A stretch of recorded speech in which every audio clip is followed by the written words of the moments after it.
I mean, obviously with the Ravens, the thing to watch is what Lamar Jackson is going to look like in a new offense. And they've kind of talked about what it's going to look like. It's going to look like Louisville offense. It's going to look like 3 wide receivers, spread offense. Like, it's going to be more of what he ran at college, not what he ran for his entire time in the NFL. Ironically, Lamar Jackson might be one of the few quarterbacks ever to run like a more pro-style offense in college than he did in the NFL. Like, he reversed it. He ran a pro-style offense at Louisville when everyone thought he was running some crazy, college thing just because that's the way you assume athletic quarterbacks survive at that level.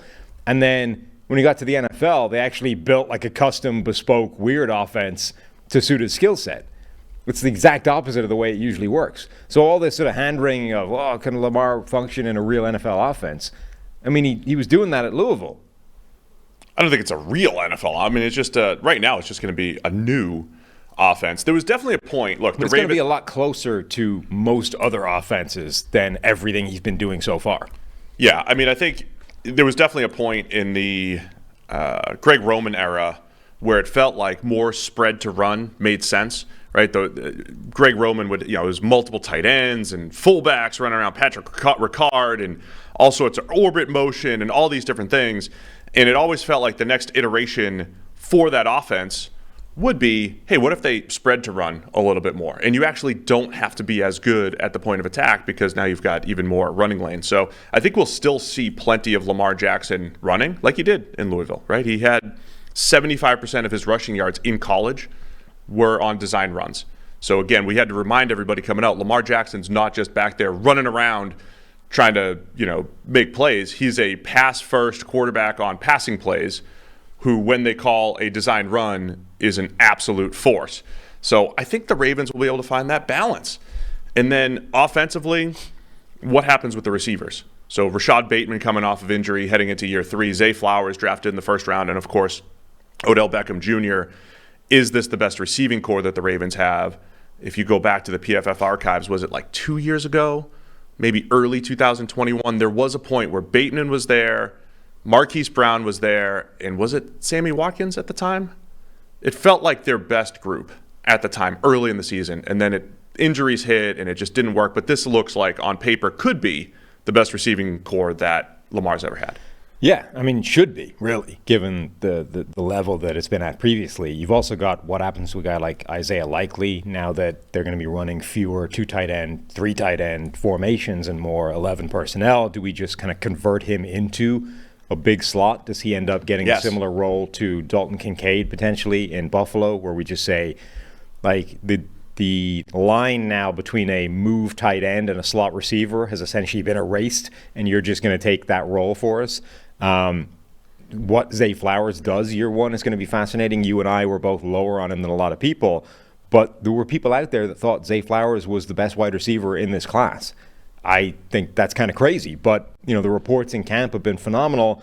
On the other hand, he's also the type of receiver who I could imagine looks amazing in training camp, given his skill set. So generally seeing how he performs year 1 with Lamar Jackson in this new offense is going to be fascinating. But also, I mean, the overriding point in all this is what Lamar looks like. Like, this could easily be the single best passing season he's ever had, including his unanimous MVP season. And then the question becomes, like, what effect does this have on his rushing, which is obviously a huge part and has been the foundation, really, of the offense that he's run up until this point. So just that entire dynamic is clearly the most important and interesting part of the Ravens. Just to remind people about Lamar's career, his passing grades through the years, his MVP season, 82.5 overall passing grade. He was over 90, including his rushing. That was by far the best passing grade of his career. It dropped to 74 in 2020, 65 in 2021, and then last year a 72. The passing grade doesn't sum up Lamar because of what he brings with his legs and because of what he opens up for the rest of the offense. But as a passer, he's been streaky. So since his MVP season was out of this world pretty much from start to finish. He'd have those games where he'd drop back 25 times and throw 5 touchdowns. It was just absolutely ridiculous. He still has had flashes of that. Remember, early 2021, he was very good. And then he runs into this stretch where he's got multiple turnover-worthy plays in every single game. Last year was similar. He started off good, and then he runs into the stretch, 48, 60, 53. He's been streaky. So I want to see if, high level, okay, what do they do with Lamar?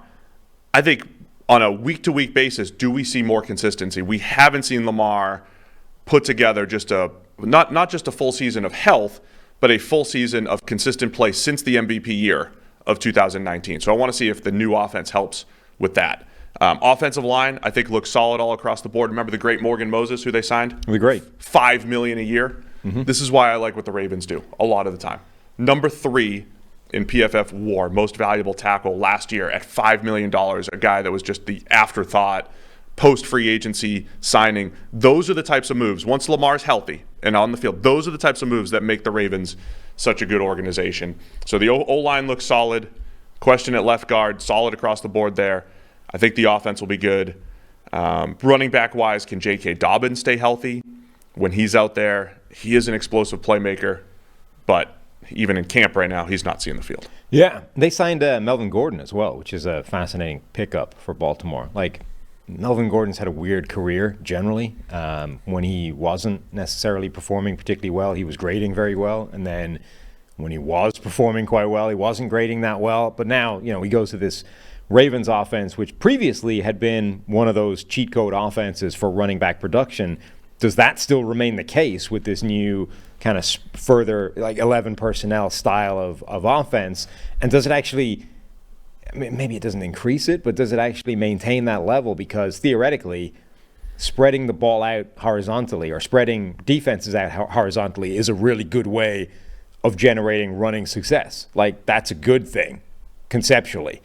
Baltimore was already doing an incredible job, but are they actually still going to be amazing because they're spreading everybody out horizontally and Lamar is still a rushing threat, and now you can hand the ball off to one of these guys? Like, how the run game works in Baltimore is going to be interesting to watch.